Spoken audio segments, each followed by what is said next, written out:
अस्सलाम वालेकुम फ्रेंड्स, उम्मीद करता हूँ कि आप लोग बिल्कुल खैरियत से होंगे। आप देख रहे हैं अपना यूट्यूब चैनल वाव फैक्ट और आज का हमारा कॉलम है मज़हर बरलास साहब का चेहरा से, जिसका उन्वान है काबुल किस काबिल। तो आइए शुरू करते हैं।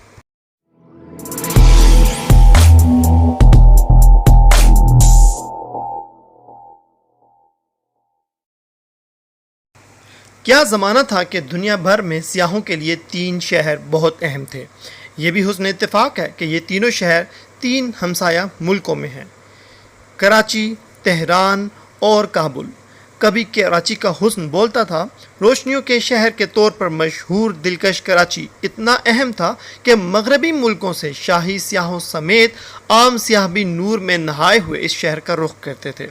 कराची की तरह दूसरा मॉडर्न शहर तेहरान था, जहां आला सकाफत के साथ तहजीब शाइस्तगी समेत बोलती थी। तीसरा शहर काबुल था। यह बहुत मॉडर्न शहर था। यहाँ भी तेहरान की तरह सर्द हवाओं से सामना होता था, मगर मौसम गर्मा में मौसम अपनी तमाम तर खूबसूरतियों को काबुल में बखेर देता था। काबुल ऐसा शहर था जहाँ परियाँ गीत गाती थीं। यह मगरबी शहरों से ज़्यादा मॉडर्न था। यहाँ तो लोग हनीमून मनाने आया करते थे। वक्त ने अंगड़ाई ली तो ये तीनों शहर यानी कराची, काबुल और तेहरान बदल गए। इन्हें ऐसी नज़र लगी कि सियाह इन शहरों का रास्ता भूल गए।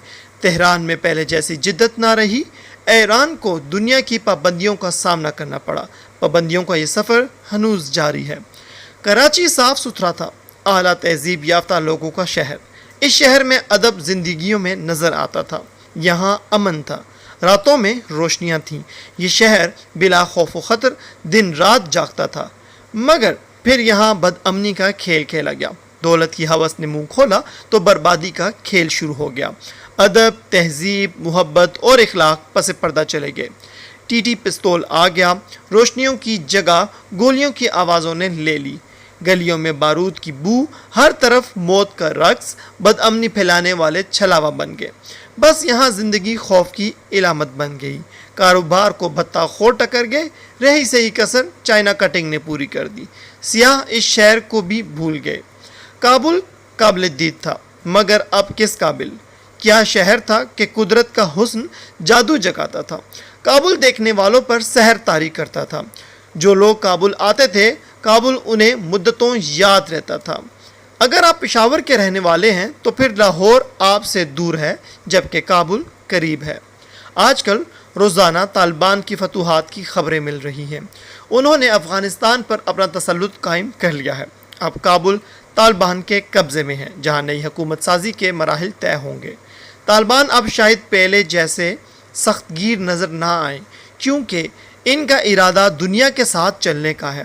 तालिबान के सामने रेत की दीवार साबित होने वाली अफगान फ़ौज की ताकत पर सबसे ज़्यादा अमरीकी परेशान है।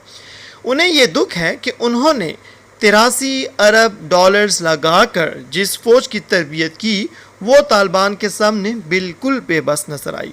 दूसरी परेशानी इंडिया को है।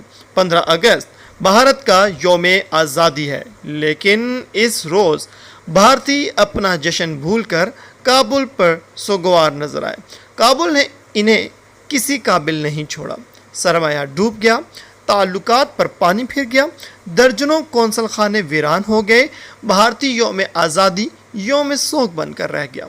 अशरफ गनी भी अपनी तर्ज का शौकत अजीज़ साबित हुआ। कोलंबिया यूनिवर्सिटी न्यूयॉर्क से पढ़ने वाला अशरफ गनी ख़ुद को मईशत का माहिर तस्वुर करता था। वो हामिद करज़ई के दौर में मजबूत तरीन वज़ीर ख़जाना था। फिर उसने सदर बनने के लिए अफ़गानियों को चक्कर दिया। अब उसने अब्दुल्ला समेत पूरे अफ़गानिस्तान को धोखा दिया। अमेरिका और मगरबी ममालिक की ख्वाहिशों पर पानी फेर कर अशरफ गनी भाग गया। 72 साला बूढ़ा मौत से पहले भारत में सफ़े मातम बिछ गया। ये वही बुज़दिल शख्स है जो चंद रोज़ पहले पाकिस्तान से मुताल्लिक गलीज़ गुफ्तगू कर रहा था, मगर अब लानते समेट कर रफू चक्कर हो गया है। तालिबान हुकूमत के साथ चीन ने दोस्ताना मरासिम की ख्वाहिश का इजहार किया है। पाकिस्तान भी एक पुरअमन अफ़गानिस्तान का ख्वाहिशमंद है। इसी तरह दीगर हमसाया ममालिक की भी यही आरजू है। अब ये तालिबान पर मुनहसर है कि वो क्या चाहते हैं। वैसे इस सारे खेल में जनरल हमीद गुल साहब का एक जुमला बहुत याद आ रहा है कि جب تاریخ رقم ہوگی تو کہا جائے گا کہ ISI نے امریکہ کی مدد سے سوویت یونین کو افغانستان میں شکست دے دی، اور پھر ایک اور جملہ ہوگا کہ ISI نے امریکہ کی مدد سے امریکہ کو شکست دے دی۔